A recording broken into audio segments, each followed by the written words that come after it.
Hey guys, it is Undertow here and welcome back to another Bioshock video. Today I'm starting kind of like a 3-part series where I talk about features that I want from each Bioshock game to return to Bioshock 4. Today's episode will be all about the first Bioshock and the features within that game that I'd love to see return in the next Bioshock entry. There's no specific categories, I'm just going to go over general stuff from each game from the series. So it'll be a 3-part series. First episode Bioshock 1, second episode next week will be Bioshock 2, and the week after that will be Bioshock Infinite. Of course, if any big news does drop though about Bioshock for some reason, I may have to delay one of them. Before I start as well, I just want to remind you to subscribe if you do enjoy the video, so you don't miss any of my weekly uploads every Wednesday. So let's get right into it.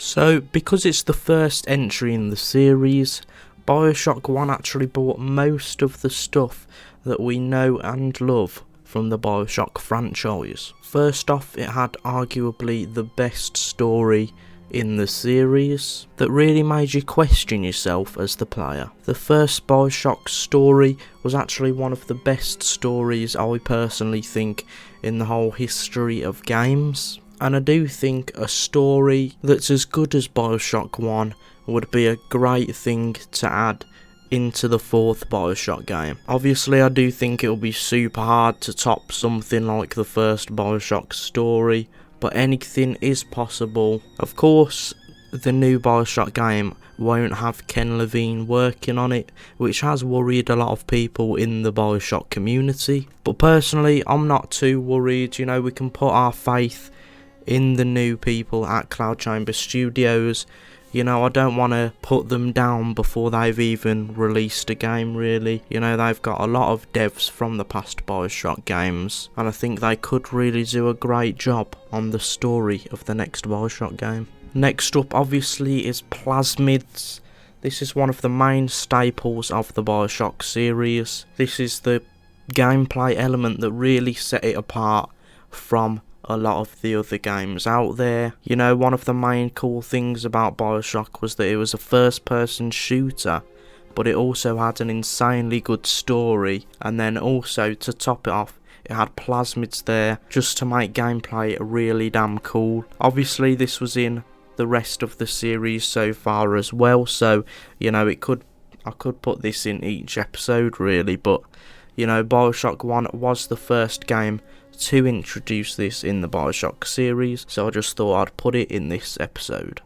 Obviously I do think we would want some returning plasmids to the game and also some brand new ones. I have talked about this in the past in a couple of videos I think, so I'll put the links down below for them videos so you can see my theories and what I would like to see as plasmids in the next Bioshock game. Something else which I slightly touched upon in my last video titled Bioshock 4 Returning Characters. I do think we need to have some kind of enemies that are scary again. Bioshock 1 and 2 had splicers which were, creepy as hell really. It really set the tone for the games. But then Bioshock Infinite came along, and whilst, the enemies were good, I had nothing against them, they were really cool enemies, they just didn't scare you, or didn't really seem creepy at all to me.